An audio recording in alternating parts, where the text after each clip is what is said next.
Today I wanted to talk about how our art is a reflection of who we are and our experiences and our fascinations and the things that we love and the things that we're curious about, and how all of those things can come together on the page and be a real, I guess, an expression of self, an interpretation of our place in the world. And I think that's why art can feel really personal, because we bring all those things to the page. Today is actually the anniversary of my mother dying, and I don't want this to be a sad video in any way at all. The opposite, in fact.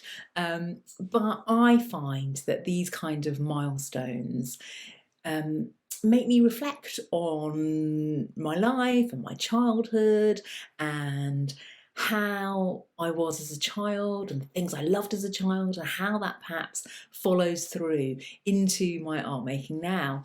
And I had a real sort of aha moment this week, thinking about all the lovely memories I have from my childhood and how some of those fascinations really come out in my art making, probably not even consciously. So, for example, when I was about 8 or 9, my mother was studying a contemporary embroidery course. It wasn't quite a degree, it was called a BTEC, and she was dyeing fabric in the kitchen, and there was lots of embroidery thread and colour, and I often got taken to the haberdashery, and so there was a real backdrop to my childhood of textile art.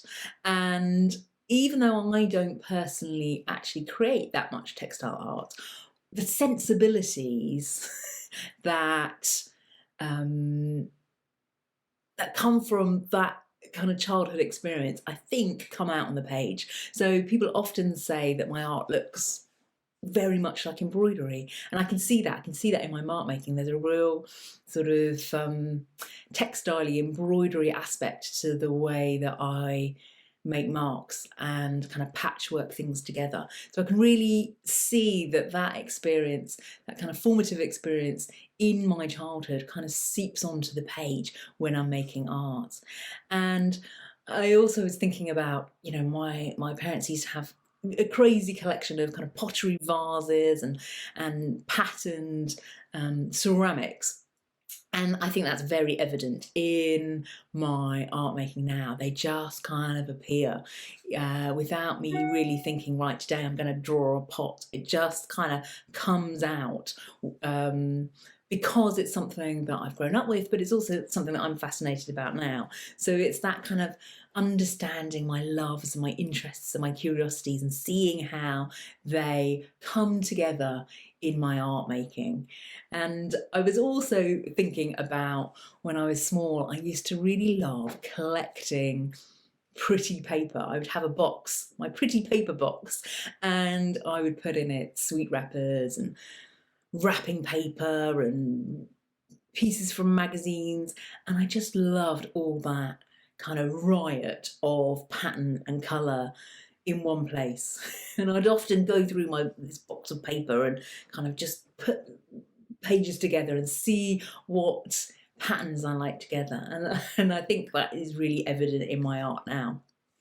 So I just wanted to just kind of share that I think there is, when people say, what is your art about? It can be really a difficult thing to articulate, but I think it is a culmination of the things I'm curious about, the things I love, the things I'm interested in, and I'm kind of working those through my art making. So I just wanted to share a few of those thoughts with you in case it helps you to think about your own art making and what your own art is about.